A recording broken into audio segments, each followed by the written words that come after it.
Saudaraku, mari kita dengarkan firman Tuhan mengenai perkataan-perkataan iman yang menurunkan kuasa Tuhan. Sebab firman Tuhan berkata, tanpa iman mustahil. Setiap anak-anak Tuhan harus punya iman kalau dia mau menerima jawaban atas doanya. Dan pujilah Tuhan, semua kita boleh memiliki iman. Kalau Tuhan menuntut supaya kita punya iman, kalau Tuhan minta supaya kita harus punya iman supaya doa kita, supaya kita bisa mengalami mujizat Tuhan, kita harus punya iman. Dan tidak semua anak Tuhan boleh punya iman, maka Tuhan itu tidak adil. Tetapi yang benar ialah Tuhan memang meminta semua anak-anaknya memiliki iman untuk menerima jawaban doanya, untuk menerima kuasa Tuhan. Dan Tuhan telah memberikan iman bagi semua anak-anaknya. Saudara sudah memiliki iman, saya sudah memiliki iman. Walau iman saudara barangkali hanya sebesar biji sesawi saja, firman Tuhan berkata itu sudah cukup untuk memindahkan satu gunung. Pada hari ini mari kita lihat bagaimana kita mempraktekkan iman tersebut, supaya kuasa Tuhan turun dalam hidup kita, supaya kita menerima jawaban atas doa kita, supaya kita menerima kuasa Tuhan dan ajaib Tuhan yang belum berubah itu dalam hidup dan pelayanan kita. Markus pasal 7 ayat 24 sampai 30. Mari kita baca bersama-sama. Lalu Yesus berangkat dari situ dan pergi ke daerah Tirus. Ia masuk ke sebuah rumah dan tidak mau bahwa ada orang yang mengetahuinya, tetapi kedatangannya tidak dapat dirahasiakan. Malah seorang ibu yang anaknya perempuan kerasukan roh jahat segera mendengar tentang dia, lalu datang dan tersungkur di depan kakinya. Perempuan itu seorang Yunani bangsa Sirofenisia. Ia memohon kepada Yesus untuk mengusir setan itu dari anaknya. Lalu Yesus berkata kepadanya, biarlah anak-anak kenyang dahulu, sebab tidak patut mengambil roti yang disediakan bagi anak-anak dan melemparkannya kepada anjing. Tetapi perempuan itu menjawab, benar Tuhan, tetapi anjing itu di bawah meja juga dapat remah-remah yang dijatuhkan anak-anak.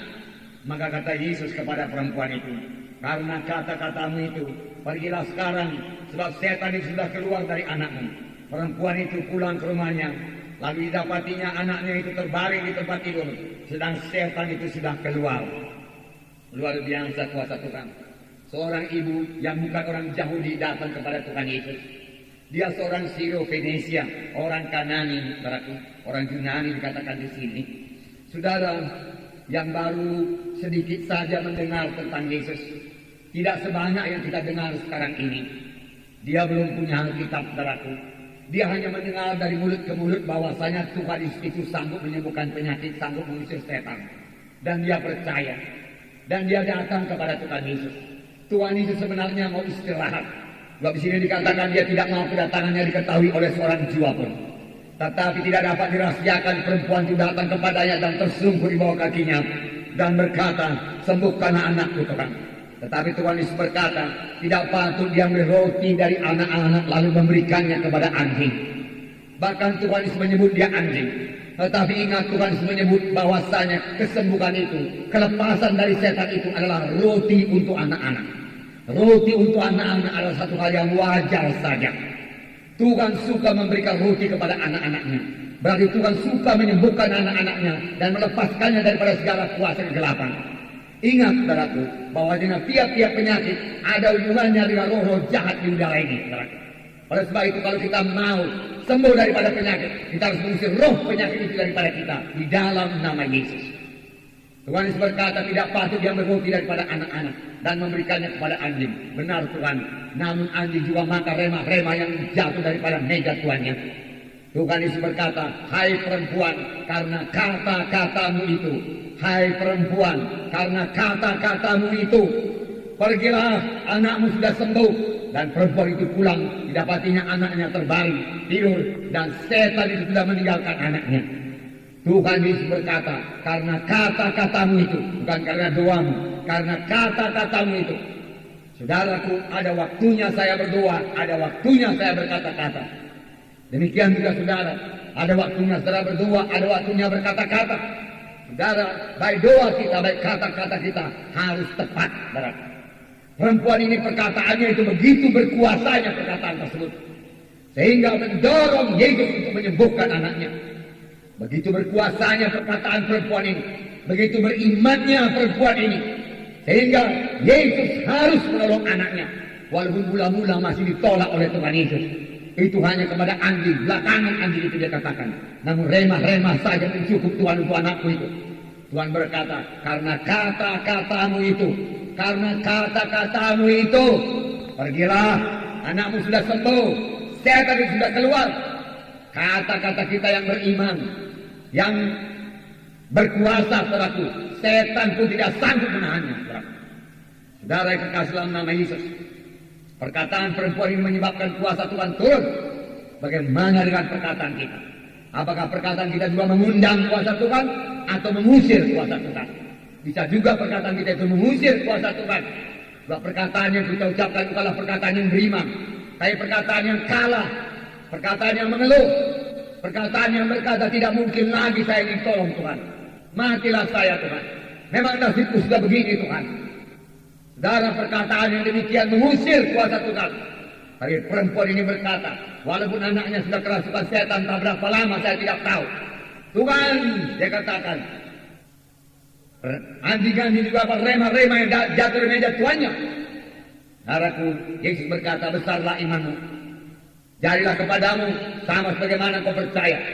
Ini tertulis dalam Matius 15, cerita yang sama. Dalam hukum Markus dikatakan karena kata-katamu itu anakmu sembuh. Matius 15 saya bacakan pada saudara. Matius 15 ayat 27 dan 28. Kata perempuan itu, benar Tuhan, namun anjing itu maka remah-remah yang jatuh dari meja tuannya. Maka Yesus menjawab dan berkata kepadanya, hai ibu, besar imanmu, maka jadilah kepadamu seperti yang kau kehendaki. Dan seketika itu juga anaknya sembuh. Di sini Tuhan Yesus berkata, hai perempuan, besarlah imanmu. Besarlah imanmu, jadilah kepadamu sama sebagaimana yang kau percaya. Besarlah imanmu. Mengapa Tuhan Yesus berkata besarlah imanmu? Sebab kata-katanya juga penuh dengan iman, penuh dengan kepercayaan. Jadilah kepadamu sama sebagaimana imanmu, sama sebagaimana yang kau percaya. Pada saat itu juga anaknya sembuh. Saudara, kalau Tuhan berkata kepada kita pada pagi hari ini, jadilah kepadamu sama sebagaimana yang kau percaya, apakah yang kita terima? Tuhan berkata, jadilah padamu sama sebagaimana yang kau percaya. Dalam hatimu, jadilah padamu. Apa yang akan saudara terima? Apakah saudara akan menerima kesembuhan saudara? Apakah saudara akan menerima berkat yang berkelimpahan? Apakah saudara akan menerima hidup yang berkemenangan? Karena iman saudara sudah berkemenangan, saudaraku. Apakah saudara akan menerima kuasa, urapan? Karena selama ini di dalam hati saudara, saya pasti diurapi Tuhan, saya pasti diberkati Tuhan.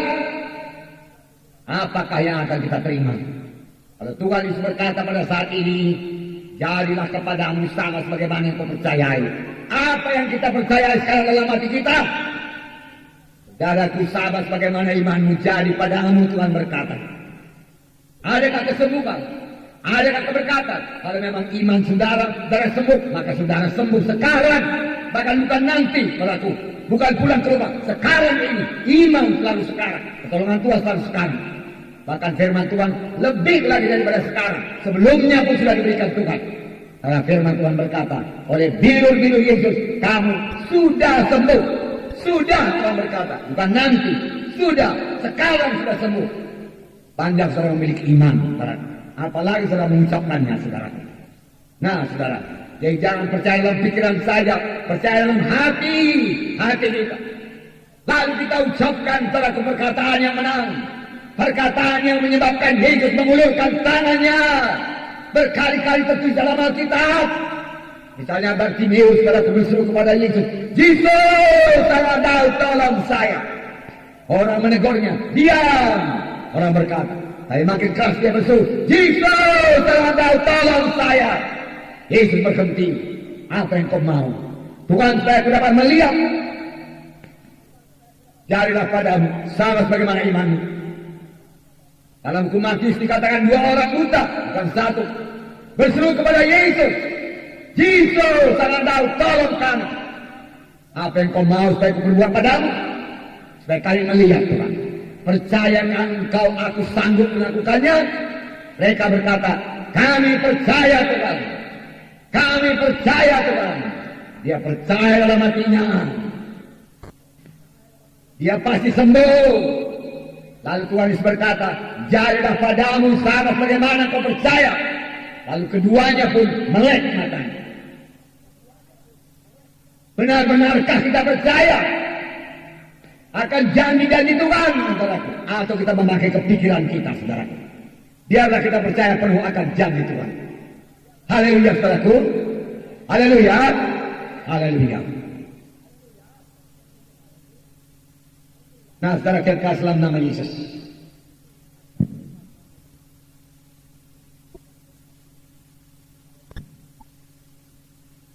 Haleluya. Nah, dalam contoh yang lain, saudara, Matius 8 ayat 5 sampai 13. Saya bacakan pada saudara.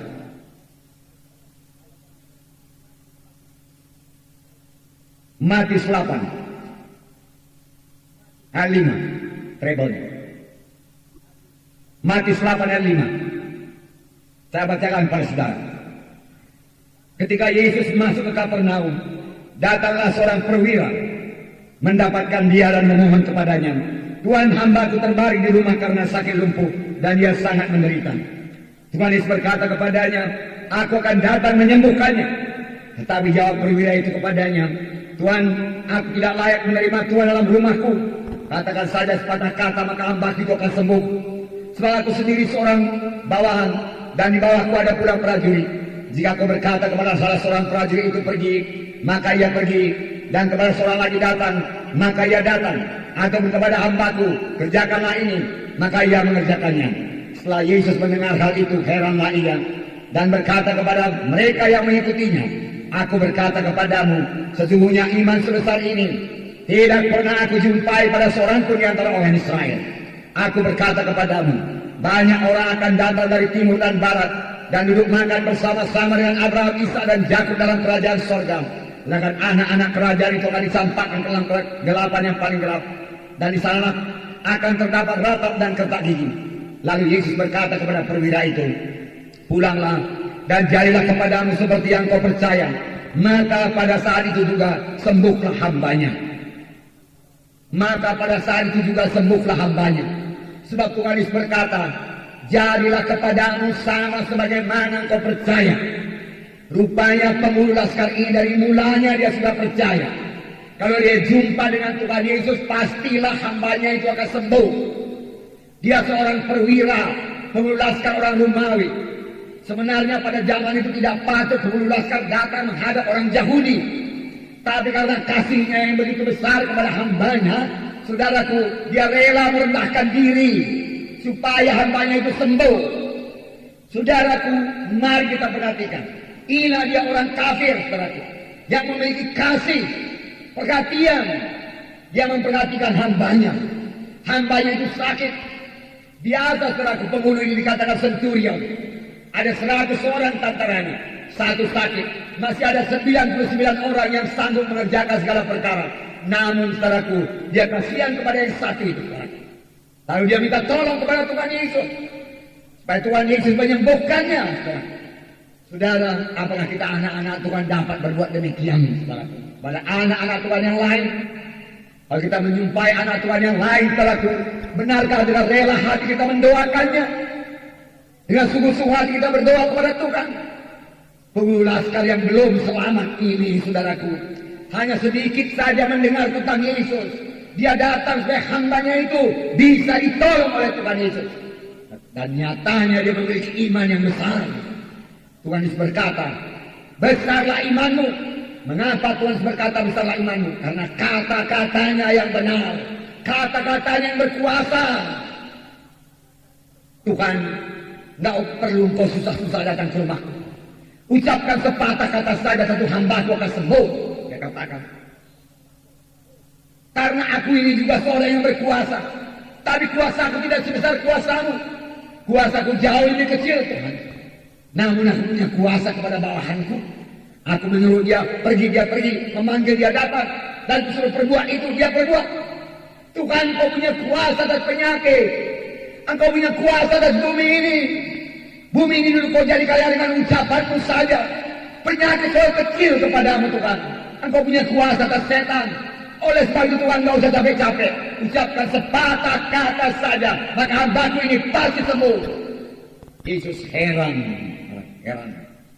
Dan berkata, iman sebesar ini belum pernah aku jumpai di antara orang Israel sekalipun. Lalu dia berkata, pulanglah engkau, jadilah kepadamu sama sebagaimana yang kau percayai. Jadilah padamu sama sebagaimana yang kau percayai. Haleluya. Nah, biarlah kita percaya penuh kepada janji Tuhan ini. Apakah yang kita lihat pada waktu kita mendengarkan firman Tuhan? Dalam kesaksian saudara, dituliskan mengenai seorang perempuan saudaraku yang sakit kanker. Kemudian dia mendengar saudaraku berita tentang Yesus yang menyembuhkan saudaraku orang kusta. Lalu dia bayangkan Tuhan Yesus menyembuhkan kankernya. Dia lihat Tuhan Yesus menyembuhkan kankernya. Lalu dia menangis, dia bersukacita. Dan pada hari Minggu dia datang ke kebaktian saudaraku, saudara, dan Tuhan menjamah dia sehingga dia sembuh sama sekali daripada penyakit ini. Dilihatnya, saudaraku, dilihatnya dengan iman. Kalau dahulu Engkau menyembuhkan orang kusta, Tuhan, sekarang Engkau menyembuhkan aku Tuhan, dia katakan. Dia lihat, dia percayai. Sebelum sembuh dia sudah percaya. Sebelum sembuh dia lihat kesembuhannya. Dan dia ucapkan kesembuhannya. Saudaraku, itulah dia perkataan iman yang menang, saudaraku. Yang menurunkan kuasa Tuhan, saudara. Dan dua contoh kita melihat. Satu pembuluh laskar, saudaraku. Satu lagi perempuan Sirofenisia itu.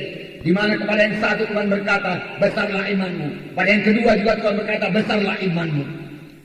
Mengapa? Karena mereka mengucapkan perkataan yang benar. Mereka mengucapkan perkataan firman Tuhan. Mereka mengakui firman Tuhan. Mereka mengakui Yesus Maha Kuasa, saudaraku. Saudara, kalau mereka diam saja, saudaraku, mereka tidak akan sembuh. Kalau perempuan Sirofenisia itu diam saja. Tahunya Tuhan, anakku sakit kerasukan setan. Dia mana tahu. Kalau Tuhan kasihan tentu ditolongnya anakku. Dan dia diam saja, saudaraku, maka anaknya tidak akan sembuh. Kalau dia berdoa dengan doa yang salah, Tuhan kasihanilah anakku Tuhan, kerasukan setan dari kecil Tuhan, memang sudah begitulah nasib kami Tuhan, tidak bisa diubahkan lagi Tuhan. Dahulu pun Tuhan saya kerasukan setan juga Tuhan, nenek mama saya pun kerasukan setan, semuanya kami kerasukan setan Tuhan, maka matilah kami dalam tangan setan. Doanya demikian, Tuhan tidak bisa menjawab karena doa itu tidak punya iman, tidak punya goal. Hanya perkataannya mengusir kuasa Tuhan. Demikian juga pembuluh laskar itu. Kalau dia mengucapkan perkataan yang lain, misalnya dia berkata, Tuhan Yesus, aku ini seorang pembuluh laskar, tinggi pangkatku Tuhan. Dan lagi aku ini Tuhan suka menolong orang jauh ini Tuhan. Oleh sebab itu sembuhkanlah anakku Tuhan. Kalau dia berkata, sembuhkanlah hambaku Tuhan. Kalau dia berkata demikian, dia tidak akan menerima kesembuhannya. Tapi dia berkata, aku percayakan kuasa-Mu Tuhan. Aku percaya tidak ada yang mustahil bagimu Tuhan. Aku percaya ucapan-Mu menjadikan langit dan bumi. Ucapan-Mu juga menyembuhkan anakku Tuhan. Lalu Tuhan berkata, besarlah imanmu. Pergilah, pergilah. Besar imanmu, pergi. Dan dapatinya hambanya sembuh. Amin, saudara. Ya. Diam saja juga tidak akan menghasilkan kuasa Tuhan, saudara.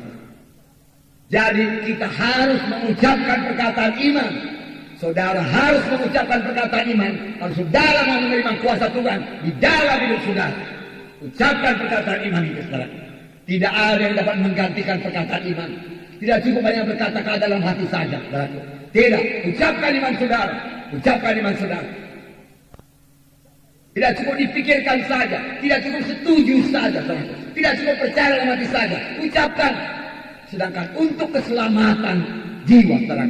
Firman Tuhan berkata, kita harus percaya dengan hati dan mengaku dengan mulut. Percaya dengan hati dan mengaku dengan mulut. Yesus itu Tuhan dan kamu akan diselamatkan. Mengaku dengan mulut. Mengaku dengan mulut. Marilah saudaraku, ubah cara hidup kita. Ubah cara bicara kita. Tuhan kita Tuhan yang luar biasa. Jadi saudaraku, tidak ada yang bisa menggantikan perkataan iman. Mulai saudaraku, tinggalkan tradisi yang lama itu saudaraku. Dobrak tradisi yang lama itu saudaraku. Mulai bersorak-sorai dalam doa saudara kepada Tuhan. Dalam pujian penyembahan saudara kepada Tuhan. Saudaraku, mulai berseru-seru kepada Tuhan, apalagi ada kebutuhan saudara. Berserulah kepada Tuhan. Mengapa diam saja? Saudaraku, mengapa dalam hati saja berdoa? Orang-orang tradisi akan berkata, "Allah, engkau salah berdoa kuat-kuat." Tuhan tidak tuli. Jelas Tuhan tidak tuli, saudaraku. Kalau dia tuli kuat-kuat pun takkan dia dengar, saudaraku. Tidak, saudaraku. Memang Tuhan tidak tuli, saudaraku. Ya. Tetapi Tuhan melihat iman kita, kerinduan kita, saudaraku.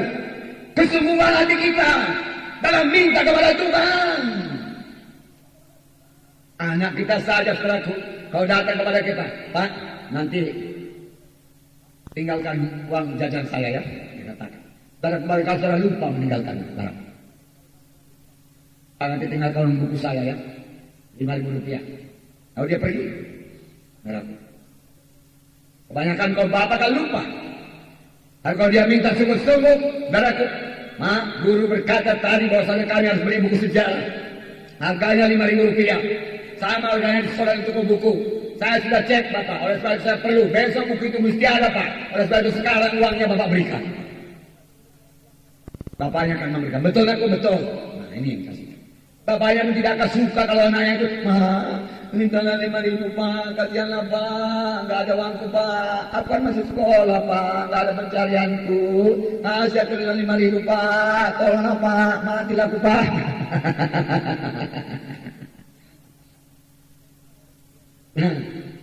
Siapa orang tua yang suka anaknya begitu, saudara?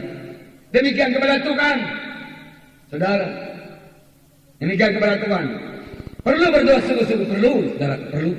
Nah, ucapkan, jangan malu, jangan malu. Dalam berkata nanti saya ucapkan tidak jadi, kalau memang demikian tidak jadi, saudara. Saudara sendiri sudah bimbang dari mulai. Saudara, perkataan iman itu keluar, saudaraku. Karena kita percaya, karena kita bersukacita, jadi Tuhan bagiku, haleluya, demikian. Karena di dalam Yesus aku sudah sembuh, karena aku sudah sembuh dalam nama Yesus. Nah, ucapkan perkataan iman, nggak bisa diganti dengan apapun juga, nggak bisa diganti dengan doa, nggak bisa diganti dengan pujian, nggak bisa diganti dengan penyembahan. Perkataan iman berlaku lain daripada penyembahan. Perkataan iman lain daripada doa berlaku. Perkataan iman lain daripada membacaan kita. Semua itu perlu. Bacaan kita perlu, doa perlu, menyembah perlu, tapi perkataan iman juga perlu. Mengapa saya tekankan ini? Karena banyak anak-anak Tuhan masih sangat miskin dalam perkataan iman. Apa kabar? Biasa Pak Menteri. Mengapa biasa? Dalam Tuhan tidak ada biasa. Luar biasa selalu berkat Tuhan, luar biasa pertolongan Tuhan, luar biasa kasih Tuhan, luar biasa kemenangan yang diberikan Tuhan. Amin. Haleluya.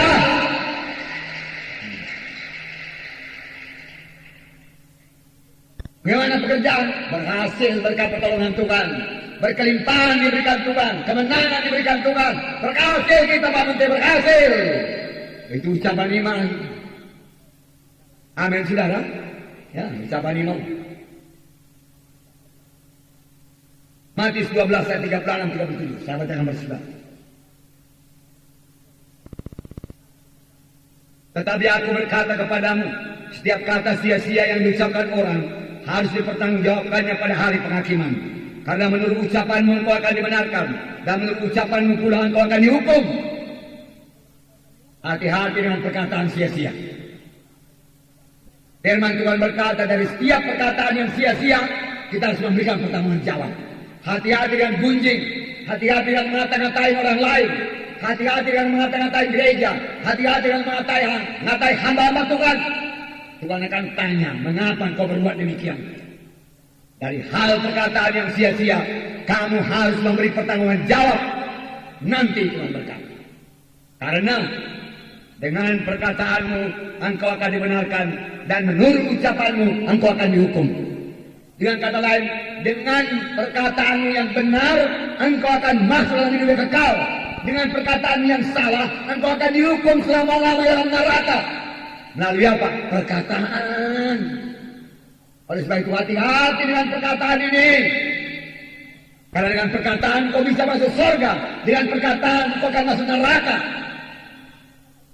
Misalnya saudara berkata, misalnya saya berkata, Masakan Tuhan Yesus 2000 tahun yang lewat mati di kayu salib bisa menebus dosa saya? Apa hubungannya dia mati dengan saya? Nggak ada hubungannya itu. Yang lalulah. Saya nggak percaya akan darah Yesus. Saya tidak percaya darah Yesus bisa mengampuni saya. Maka dengan perkataan saya itu, saudaraku, itu adalah gambaran dari kepercayaan saya, iman saya. Maka saya tidak akan selamat, saudaraku, masuk dalam hukuman. Dengan perkataanmu, kamu akan dihukum. Tetapi kalau saya berkata, walau dosa saya merah panas sekalipun menjadi putih seperti salju, karena darahnya sudah disurahkan di kayu salib di Golgota, darah yang suci, sanggup membasuh dosa yang manapun juga. Aku percaya Tuhan, darahmu sudah menyucikan dosaku dan sudah menyelamatkan aku. Puji nama Tuhan. Maka dengan ucapan saya itulah dia kepercayaan saya, iman saya, dan itu membawa saya kepada keselamatan. Dengan ucapanmu kamu dibenarkan, dan dengan ucapanmu kamu dihukum. Hati-hati dengan ucapan saudara. Amin, saudara. Ucapkan perkataan iman, saudara. Haleluya. Nah, kalau perkara yang besar, saudara, keselamatan, perkara yang besar masuk neraka. Masuk neraka itu perkara yang besar, itu kutuk dosa yang luar biasa itu, saudara. Jangan menimpa seorang pun yang berhimpun di sini. Kalau saudara sudah mendengarkan firman Tuhan ini. Kalau saudara belum yakin saudara ke surga, saudaraku, nanti waktu jam perdamaian saudara maju ke depan, saya mau berdoa bagi saudara. Nah, kalau perkara yang begitu besar, selamat, surga atau neraka, ditentukan oleh ucapan, apalagi perkara yang kecil. Perkara dalam kehidupan sehari-hari. Misalnya apa saudara berkata? Misalnya soal penyakit, lebih kecil. Soal pekerjaan dalam dunia ini, perkara yang lebih kecil dari keselamatan. Soal berkat-berkat materi di dunia ini, lebih kecil daripada keselamatan. Juga ditentukan oleh ucapan kita. Ucapan saudara bisa membuat saudara makmur, bisa membuat saudara serba kekurangan. Kalau ucapan itu salah, misalnya ucapan saudara ucapan yang kalah dan salah. Nasib saya memang sudah ditentukan jadi orang miskin. Dulu nenek saya miskin, orang tua saya miskin, maka saya pun sekarang miskin juga. Maka Tuhan tidak dapat memberkati saudara kalau saudara tidak punya perkataan iman. Padahal waktu saudara menerima Yesus sebagai Tuhan dan Juru Selamat saudara, itulah saatnya semua kutuk dosa diputuskan dari saudara, dan berkat Abraham diberikan bagi saudara. Amin. Haleluya. Jadi perkataan saudara bisa membuat saudara berhasil atau bisa membuat saudara gagal. Saudara, kita anak-anak Tuhan, yang kita ucapkan adalah firman Tuhan yang tidak berubah. Langit pun boleh berubah, tapi firman Tuhan tidak berubah. Dalam mempercayainya, dalam ucapkan, maka itu jadi kepada saudara. Amin. Kita bukan mengucapkan perkataan sia-sia. Tidak ada firman Tuhan yang sia-sia. Semua firman Tuhan berkuasa, itu pedang roh yang mengalahkan setan, yang mengusirkan setan. Pedang roh itu, saudaraku. Karena Tuhan Yesus mengalahkan setan dengan berkata, ada tersurat. Tiap kali saya ucapkan perkataan iman, saudaraku, maka dalam melayangkan pedang roh itu, mengalahkan penyakit, mengalahkan kemiskinan, mengalahkan kegagalan, saudaraku. Dan menjadikan saudara pemenang-pemenang. Haleluya. Nah, saudara kasih dalam nama Yesus. Dengan perkataan iman yang benar, saudara akan sembuh. Dengan perkataan yang salah, saudara akan tetap sakit. Dengan perkataan iman yang benar, saudaraku, saudara akan hidup berkelimpahan. Misalnya saudara berkata, haleluya, Tuhan hidupku sekarang berkelimpahan, karena engkau dapat, saya aku hidup dengan berkelimpahan. Engkau telah menjadi miskin sepanjang kemiskinanmu akan menjadi kaya. Haleluya, Tuhan saudara berkata. Itu perkataan iman yang benar. Saya perkataan yang salah membawa tetap dalam penderitaan. Saudara, perang terhadap penyakit, lawan penyakit. Amin, saudara. Jangan biarkan penyakit, saudaraku, lantas angan saja, saudaraku, masuk ke rumah kita, menjamah anak kita, menjamah istri kita, menjamah kita. Larang di dalam nama Yesus, tidak bisa katakan. Ini rumah anak-anak Tuhan. Setan risiko tidak bisa masuk kemari, penyakit tidak masuk kemari dalam nama Yesus. Saudara, demikian juga saudaraku. Saudara, keberkatan, saudaraku. Untuk apa keberkatan, saudara berkata? Karena Tuhan telah menyediakan segala berkat itu bagi saudara. Buat apa saudara tidak terima itu? Jangan disia-siakan Yesus yang menjadi miskin itu. Jangan sia-siakan kemiskinan Yesus. Jangan sia-siakan. Karena dia menjadi miskin untuk saudara. Dia tidak pernah miskin. Tapi sekali perkara waktu dia di dunia ini dia menjadi miskin. Untuk saudara. Sebagian kemiskinannya saudara menjadi kaya. Menjadi kaya.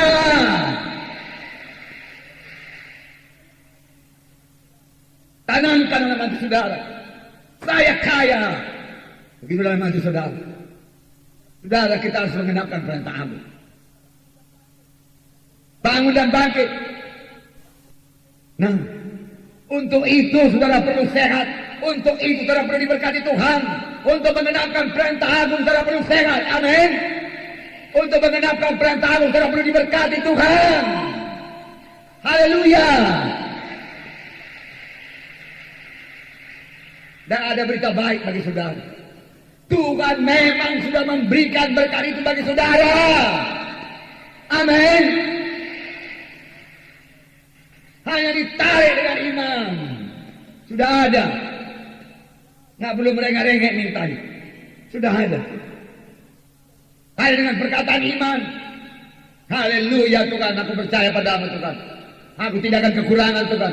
Aku mau menginjil Tuhan, itu kerinduan hatiku Tuhan. Tanggung ongkosku Tuhan. Tuhan akan tanggung padaku. Saudara, 20 tahun yang lewat padaku saya mempraktekannya padaku. Saya pergi ke Jakarta padaku, naik plane padaku. Uang dikumpul-kumpul padaku, tahun 75 itu, padaku dikumpul-kumpul uang bisa ke Jakarta. Kemudian saya dengar pada waktu itu bahwa saya pegawai negeri, kalau dia padaku pergi ke satu kota, dia dapat uang jalan. Tuhan, saya pegawai surga, tolong dulu uang jalannya Tuhan, saya katakan. Ganti dulu uang saya Tuhan, maka saya katakan demikian. Saudara, tiba-tiba datang satu orang businessman padaku yang mengajak saya supaya saya berkhotbah di hotel Indonesia tingkat 8. Padahal saya waktu itu hanya penginjil desa saja padaku. Saya berkhotbah dam. Kuasa Tuhan turun padaku. Nah, mereka menerima berkat. Dia berkata luar biasa ini hamba Tuhan dari desa, dia katakan luar biasa. Kami belum pernah lihat yang seperti ini. Lalu saya dibawa ke sana, saya dibawa kemari melayani ke mana-mana selama di Jakarta padaku. Dan tiap-tiap pelayanan selalu dikasih amplop. Padaku.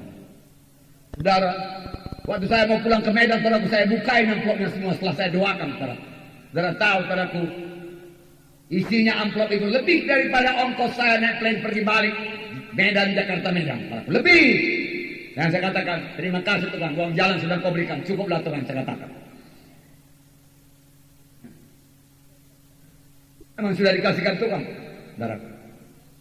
Tidak ada yang mustahil, saudara. Tidak ada yang mustahil bagi Tuhan. Bahkan tidak ada yang mustahil bagi orang yang percaya. Amin. Tidak ada yang mustahil. Tidak ada yang mustahil bagi orang yang percaya. Luar biasa, ini berkali-kali tertulis. Nah, saudara, apa yang kita perbuat? Langkah-langkah iman. Pertama, saudaraku, saudara harus percaya, harus mengetahui janji Tuhan. Jadi dari mana datangnya iman? Iman datang daripada mendengar firman Tuhan, mengetahui firman Tuhan. Kalau begitu iman mulai daripada pengetahuan. Pengetahuan di mana? Di sini, di pikiran. Lalu dengan anugerah Roh Kudus, pengetahuan ini transfer ke hati. Di mana kita berkata, iya Tuhan, janji Tuhan itu bagiku. Genapkan bagiku Tuhan. Dari sini, dari kepala. Dan firman Tuhan juga berkata, iman datang daripada berita firman Tuhan. Oleh sebab itu, saudara yang belum training, mari ikut training. Saudara yang belum dibaptis, mari ikut dibaptis.